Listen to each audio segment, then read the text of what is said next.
Welcome to Mimi Stories 256. Please subscribe and like. Let's start our next chapter of The Price of Her Belonging. The little girl's mind was still on the mother and daughter pair. They left at the hospital. She sat on the edge of her bed, her fingers idly tracing the embroidered patterns on her silk duvet. Her mind was racing, replaying the events of the night. The little girl by the roadside, her dramatic gestures, her trembling voice. A sly smile tugged at her lips as she thought about it. She looked so funny, she muttered to herself, her voice barely audible. All those bending and bowing, like she was performing for me. Her smile widened as a thought struck her. I wonder if Mom and Dad would let me keep her. She could be my playmate. Her gaze drifted to the ornate mirror across the room, her reflection staring back at her with a mix of excitement and determination. I don't have anyone to play with, she whispered, her tone growing more serious.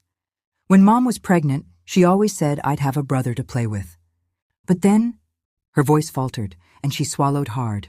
The memory of her mother's loss was still fresh, a wound that hadn't healed.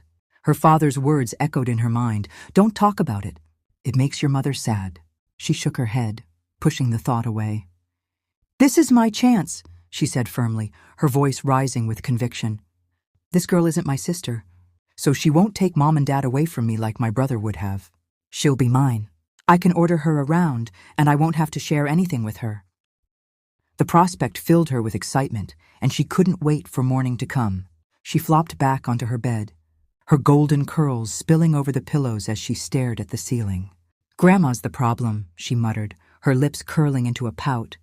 She hates the poor. She'll never let that girl step foot in this house. Her maid, who had been quietly tidying the room, glanced at her nervously.